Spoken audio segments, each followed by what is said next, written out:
naiwan kami ng eroplano because of me. It's my fault.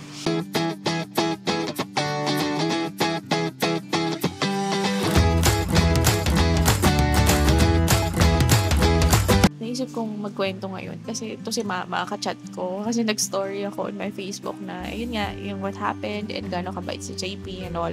Tapos nag-message pa siya, sabi niya, naawa nga ako sa'yo kaya hindi kita tinitingnan. Alam mo yun, parang siguro kung iba yun, iisipin na ang tanga mo naman. Di mo nakita yung flight. Pero si mama naawa pa siya sa situation ko kasi frustrate talaga ako, of course. Wala naman ako ibang sisisihin because ako lang naman. Nagkamali kasi ako ng tingin ng flight. So, hindi ko rin alam kung bakit naka-register sa utak ko na 1 PM yung flight namin. Dapat 11 o'clock ng umaga. So ako, nakailang tanong pa sa akin si JP kung anong oras ba yung flight namin. Ang lagi ko talagang sagot 1 PM. Tapos hindi ko alam kung bakit. Nakikita ko naman yung ticket palagi. Pero ewan ko bakit 1 PM yung nag-register sa utak ko, which is dapat 11 AM. Day na flight namin. Nag-message na agad yung mami niya. Sabi na, ready na kami at 7 o'clock ng umaga, ready na sila. Sabi ko pa nga, ang aga naman nila tita. Then, si mama, lumabas pa, bumili pa ng food for the kids. Pinakain pa sila ng breakfast. Around 8 AM, nag-aayos pa ako ng gamit, nag-empake pa ako. And then, by 9 AM, tumawag na si mommy ni JP sa kanya na, anong oras ba kami aalis? Tapos yun na, sinabi niya na 11 AM yung flight. Tapos ako, pagtingin ko sa ticket namin, shucks, 11 AM nga. So nagmamadali na ako, lahat ng gamit namin sa room, inampahe ko na lahat dun sa bagahe namin. As in, sobrang nagmamadali ako. Wala kaming ligo, wala kaming ice, lahat nagbihis na yung kids, nagmamadali kami lahat. Siyempre, dami namin gamit because of the kids. Siyempre, may dala pa kaming stroller and all. Nag-book na ako agad ng Uber. Nawalan ako ng internet bigla. Tapos, nandun na pala yung driver sa harap namin, yung car sa harap namin, hindi ko napansin. Nasa gitna ng kalsada. So, umalis siya, umikot pa siya ng malayo, medyo it took like 10 minutes pa ulit bago siya balik sa amin, or 15. That 10 minutes or 15 minutes very precious kasi imagine 9 o'clock na kami nakababa ng room.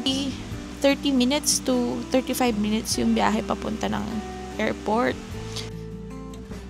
I'm expecting the worst na talaga, na hindi talaga na kami aabot. Kasi dahil nga akala ko 1 PM pa yung flight, hindi ako nakapag-online check-in. So, buti na lang sila tita nakapag-online check-in sila. So, basta pagdating namin sa airport, it's 10 AM, ang layo ng tinakbo ko kasi sa kabilang dulo kami na baba ng Uber. Nasa kabilang dulo pa yung Sebpak. Takbo ko ng takbo, grabe yung hingal ko. Hindi pa naman ako nag-exercise. Well, anyway, yun. Unexpectedly, close na yung counters. Pumunta na ako sa customer service. Nag-ask na ako ng help if they can still accommodate us. Tumawag naman sila, yung staff, kung kaya pa.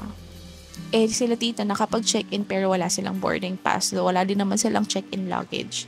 So, ang ending, na-accommodate pa sila. Nakahabol sila pero sobrang laki ng airport ng Hong Kong, if you know. Sobrang laki. So, imagine senior citizen na si tita, pero kinaya niyang tumakbo-takbo sa airport para makahabol sa flight. Tapos kami, syempre, naiwan na kami. Alam mo kung bakit ako lalo naiyak? Lalo akong naiyak sa situation kasi, syempre, frustrated na ako. I know it's my fault, diba? Lalo akong naiyak kasi sobrang bait ng mama ko tsaka ni JP. Sobrang bait nila. Wala man lang akong narinig na pagsisisi, or wala man lang ako narinig na buntong hininga, na ay nako, yung mga ganun, wala talaga at all. Tapos, sobrang calm ni JP, alam mo yung, naganap lang kami ng chair para makahanap ng ticket. Tapos, lalo talaga akong naiyak because ang bait. Sobrang bait ng mama ko tsaka ni JP. Wala akong narinig. Sobrang na-appreciate ko talaga yung. Kaya lalo akong naiyak kasi yung dalawang anak ko nanonood lang sa akin na,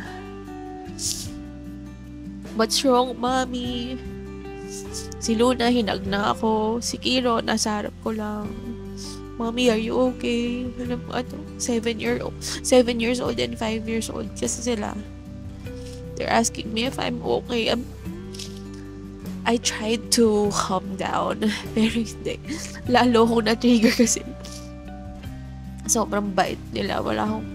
Alam mo yun, sobrang na-appreciate ko yung sabi na ni JP, sige na, hayaan mo na. Pera lang yan. Importante nakasakay sila, mami. Hanap ka na lang ng flight. Kikitain natin ulit yan. Okay lang yan. Alam mo yun, sobrang bait. Kaya alam nyo guys, if wala pa kayong family or wala pa kayong asawa, make sure to choose the right partner. Alam mo, nai-imagine ko kung ibang tao yun, baka kung ano-ano na narinig ko in front of the kids, alam mo yun. Nakapag-book naman kami ng flight. Ang nabook ko that time is Hong Kong Express. Mas mura siya kaysa sa Cebu Pacific.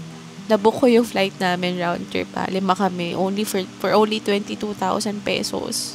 Pero, yun naman yung kapalit. Pero I think it happened for a reason. Kasi it's my first time na maiwan ng eroplano sa tinagal-tagal ko nagta-travel. It's my first time na maiwan ng eroplano. May reason kung ba't kami naiwan ng flight. May reason kung bakit hindi ko na-catch yung time. May reason si God kung bakit. Flight namin, the next is 5 p.m., 5:40 p.m. pero delayed pa yun ng 1 hour. Kapag explore pa kami sa airport ng Hong Kong, okay naman kami, nakauwi kami ng maayos. I think I paid around 36,000 pesos din for us.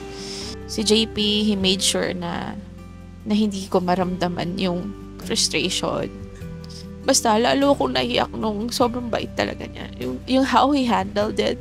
Basta, I really appreciated him. And I think it's worth na ikwento to dito. And kung mapanood nyo man or what, watching.